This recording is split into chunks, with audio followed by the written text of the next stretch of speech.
โอ้พี่น้องมานิ้วใจเอ๋โอ้โหพี่น้องเอ้ยโอ้โหเต็มที่สองพี่น้องเอ้ย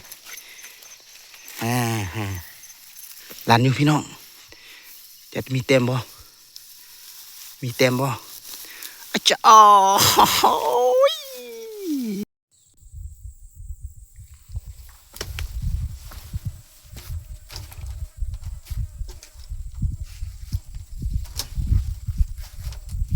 เอาพี่น้องหลังจากที่ว่าตีเขาแล้วเนาะว่าแล้วก็ยังบ่แล้วเนาะพี่น้องเพราะว่ามันใกล้สิค่ำแล้วอันนี้ก็4 โมงละมาบ่าวจิตพาเลาะกาซีมออกมาเสื้อกับพี่น้อยว่ามืออื่นสิได้มาอีกเจเสื้อกับไปมืออื่นพอมีอันมายามเนาะบางทีก็มาก็พอมีอันกินตอนสวยเนาะ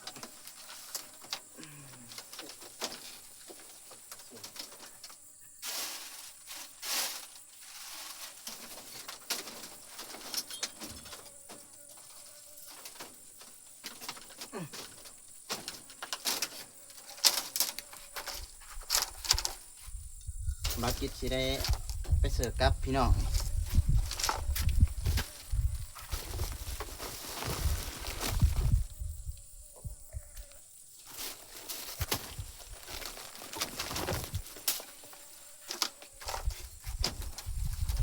เพราะว่าบากิดก็เห็นห้องหอยตัวนู้นมันก็ลายนี่พี่น้องสิมาลองเสิร์ฟกับไอ้มืออื่นพี่น้องเอาตามกับซีเมนต์เขาแล้วก็ยอมกับข้าวกากพี่น้อง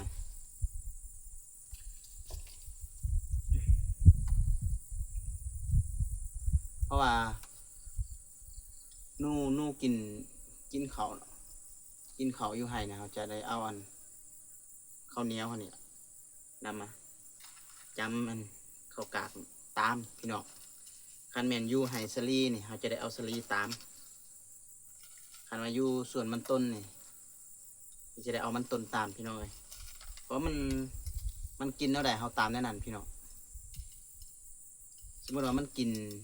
นเขาเนาะเขาเอามันต้นมาตามบ่ยักทึกพี่น้อยเขาเคยเฮ็ดมาแล้วอืมอืมเดี๋ยวนี้พี่น้อง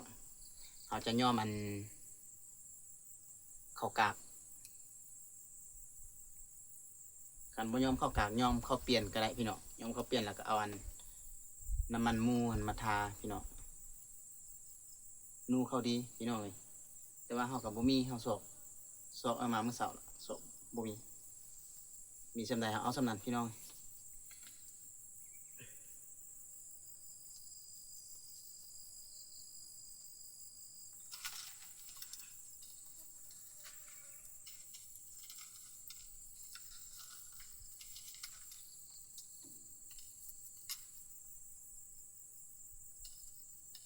เขาจะได้เฮ็ดให้มันเหนียวๆพี่น้องเพราะมันจะจับข้าวกากได้ดีเนาะถ้าบ่เหนียวมันก็บ่ข้าวกากจะบ่ติดพี่น้อง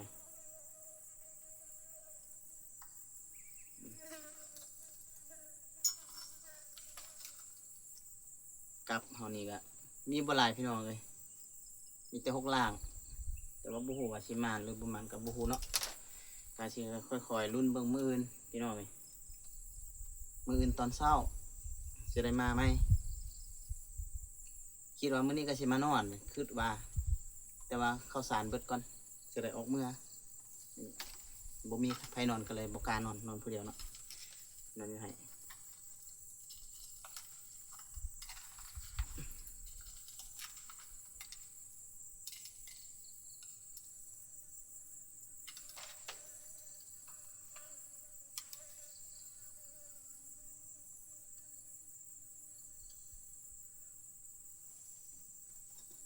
ในการที่เฮาใส่กับนี่เขาจะได้ท่มพี่น้องเอ้ยมันจะได้ท่มละเอียดนะมันบ่แม่นหยังเนาะคันว่าบ่ท่มนี่มันจะมีกลิ่นเพราะว่ากับนูเฮานี่มันเคยถึกนูมาก่อนเนาะมันจะมี กินสาบตัวเก่าหั่นถ้าเฮาบ่ทมมันจะหูพี่น้องแต่ว่าอันนี้เฮาก็บ่แน่ใจอยู่อายเพิ่นใส่ปะเป็นเดือนเพิ่นใส่หากระบอกให้เพิ่นมากู้มื้อเช้านี่ตอนสวยตอนสิมากินข้าวสวย บอกเพิ่นกู้มาให้ก็เฮาสิไปใส่เพิ่นใส่ได้4-5 มื้อได้ดำตัว2ตัวพี่น้องเอ้ยเพิ่นใส่แล้วเพิ่นก็บ่ได้ถมแน่เฮาก็สิลองใส่เบิ่งว่าสิเป็นดังเฮาคิดบ่เนาะสิไปตามแผนเฮาคิดบ่แต่ว่าก็มาลุ้นเบิ่งนํกันมื้ออื่นพี่น้องเอ้ย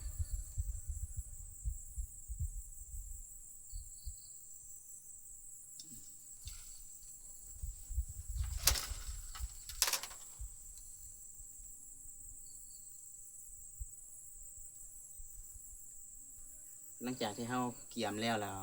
ก็สิพาพี่น้องไปใส่นํกันเบิ่งเนาะ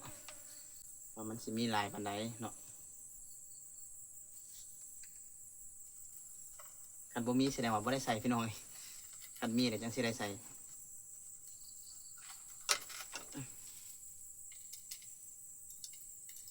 ใส่ซุ่ม4ซุ่ม5ก็คือเก่าเนาะพี่น้องเนาะมันบ่ถูกต้องสอบบอลมันละเอียด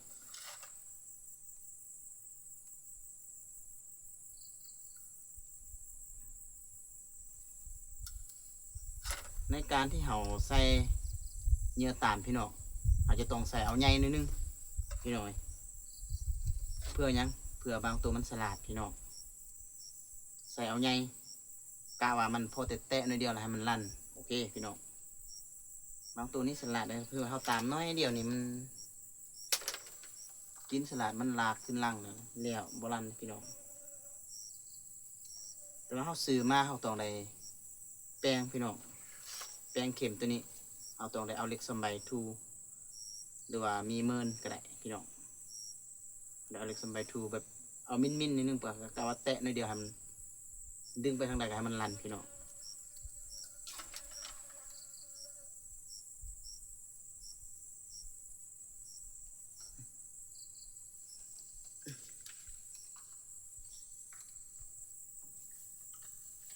เอาเนียวๆเลยพี่น้องปานตังติดนกเลยนี่ข้าวนี่หอมดีพี่น้องข้าวไหมเนาะหอม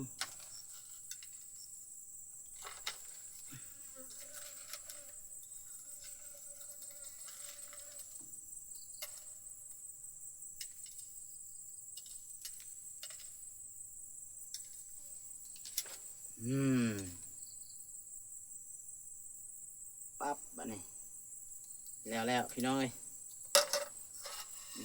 ย่างนิดนึงข้าวนี่ก็ย่างนิดนึงอ่ะ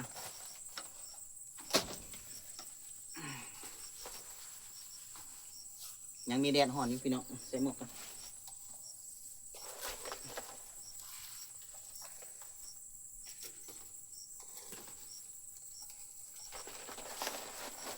บ่มีเงินที่ซื้อเพิ่มพี่น้องเลยมีเงินก็ว่าอยากได้เพิ่มอยู่กับแต่ว่ามาลุ้นเบิ้งมืออื่นเนาะเป็นอะไรเอากาเกี่ยมไปน้ำกันพี่น้องสิพาพี่น้องไปใช้กับป้าย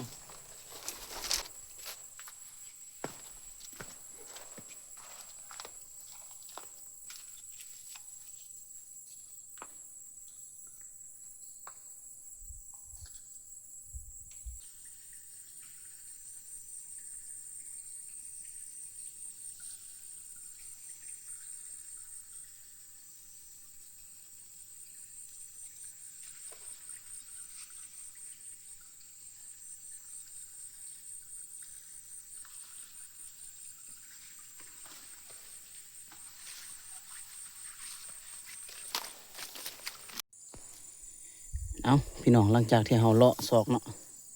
เราก็จะมาเห็นบนนี้จุดหนึ่งพี่น้องกองคอนนี่แหละ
นี่พี่น้องอันนี้เราได้เอาเหล็กซัมไบทูแล้วเนาะเข็มมันนี่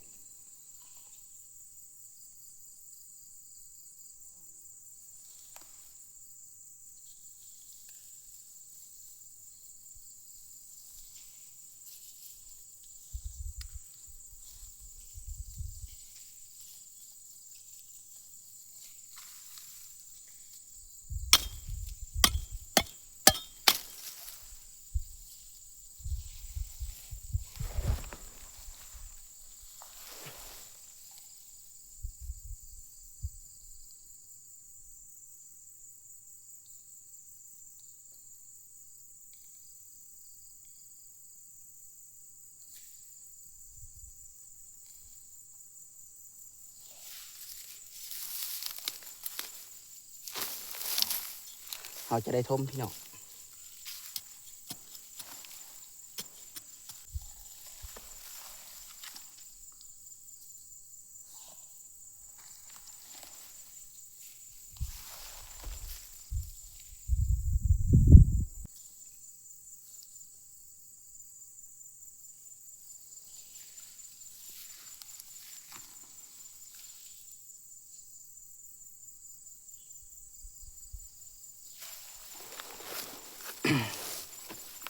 เอาบันนี้มันก็แล้วแหละพี่น้อง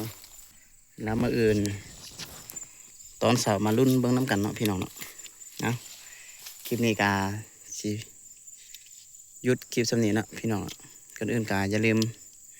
กดติดตามให้2บ่าวจิตพาเลาะเพื่อเป็นกำลังใจให้บ่าวจิตเนี่ยเนาะฮะก็จะได้ปิดคลิปสำนี้ละพี่น้อง